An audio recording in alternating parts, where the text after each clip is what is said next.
बिस्मिल्लाहिर्रहमानिर्रहीम। ये वाला चल नहीं रहा। चल रहा।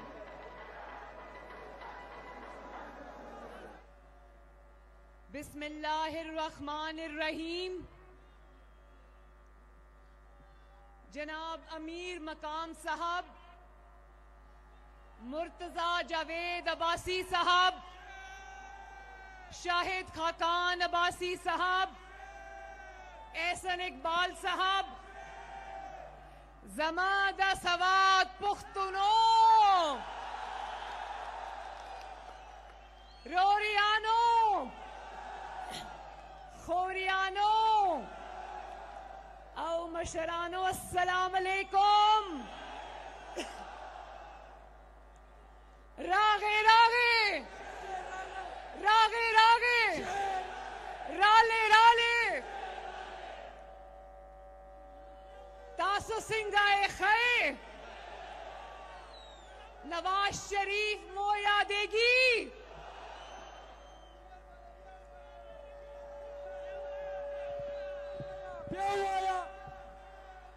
खैबर पख्तूनख्वा और सवात के गयूर पख्तूनों, सवात की बेटी खैबर पख्तूनख्वा की बेटी मरियम नवाज की तरफ से अस्सलाम अलैकुम। शेरों की बेटी दलेरों की बहन की तरफ से अस्सलाम अलैकुम। मेरे पश्तून भाइयों और बुजुर्गों, आपने आज बता दिया कि गयूर पख्तून बहनों और बेटियों की इज्जत करना जानते हैं।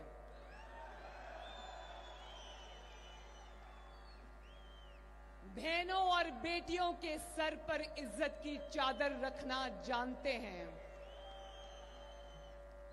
ये जाली हुक्मरानों की तरह नहीं जो बाप के सामने से बेटी को गिरफ्तार करते हैं,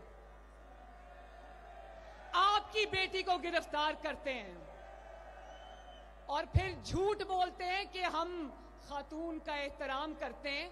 जब मेरा कराची में दरवाजा तोड़कर मेरे बिस्तर तक आ गए थे, उस वक्त खातून का एहतराम याद नहीं आया? मैं भी सवात की बेटी हूं, मैं भी खैबर पख्तूनख्वा की बेटी हूं, बहन हूं, पाकिस्तान की बेटी हूं। क्या मेरे गयूर पख्तूनों, आप चाहते हो कि पाकिस्तान की बेटी के साथ ये सलूक हो?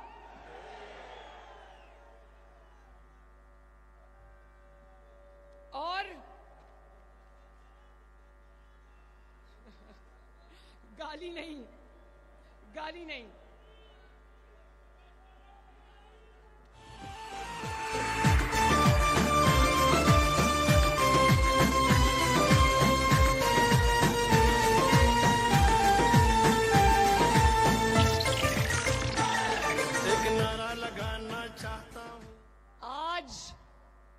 खैबर पख्तूनख्वा के जाली हुक्मरानों को पता चल जाना चाहिए कि अवामी जलसा कैसा होता है। ये पिछले दिनों जो सवात में सरकारी जलसा हुआ था ना, आज उनको नजर आ जाना चाहिए कि अवाम का समंदर किसको कहते हैं। एक समंदर ये है, एक समंदर वो छतों के ऊपर है, एक समंदर वो गली और मोहल्लों के अंदर है, और एक समंदर और जलसा ये अवाम का बाहर खड़ा है।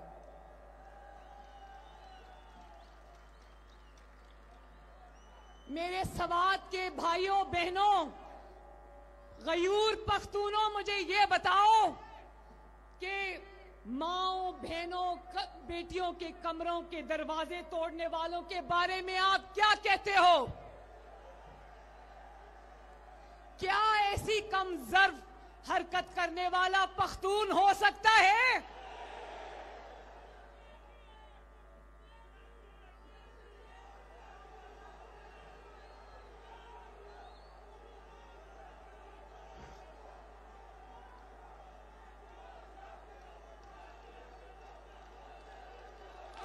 दुनिया को बताना चाहता हूँ, काजी को सुनाना चाहता हूँ, काजी को सुनाना चाहता हूँ, एक नारा लगाना चाहता हूँ।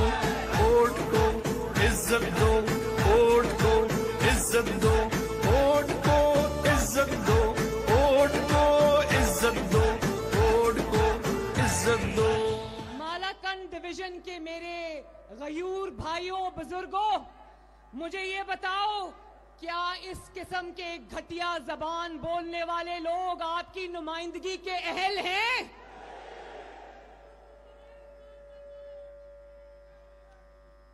और सबसे पहले ये मेरा जो भाई खड़ा है, अमीर मकाम, तेरा मकाम, मेरा मकाम, अमीर मकाम, अमीर मकाम, मुझे बड़ा अफसोस है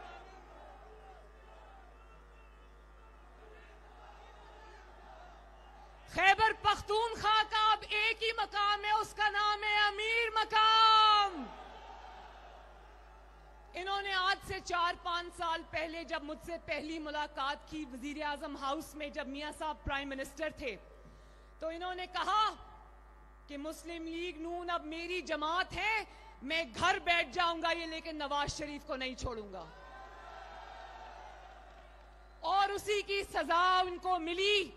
मुझे बहुत अफसोस है कि इन कमजरफों ने इनके 20 साला बेटे इशफाक अमीर मकाम को गिरफ्तार किया, और आज उसके साथ इतना जुल्म हुआ कि वो बच्चा, अपना जो ज़हनी तवाज़ुन है वो बिगड़ गया उसका। शर्म आनी चाहिए आप सबको,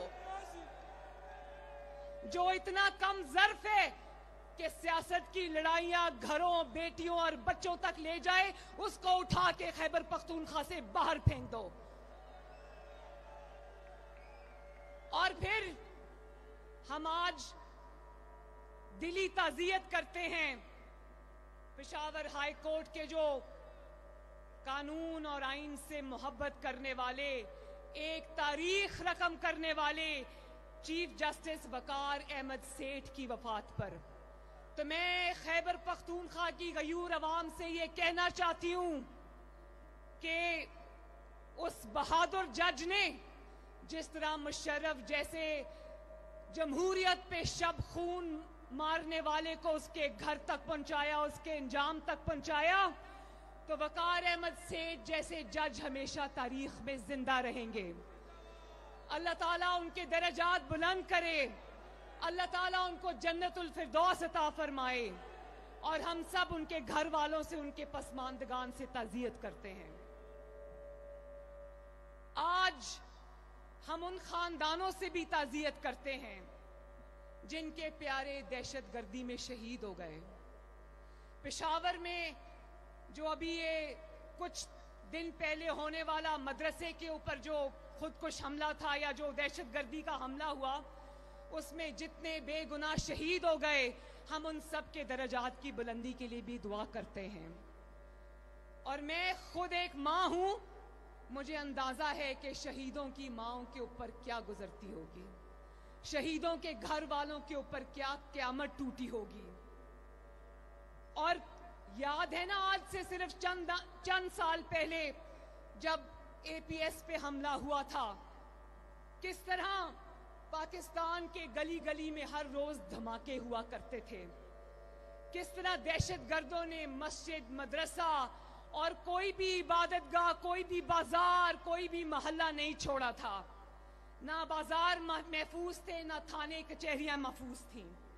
पुलिस अफसरों ने, ये खड़े मेरे पुलिस वाले भाई, आप सबको भी सलाम, जिस तरह शहीदों ने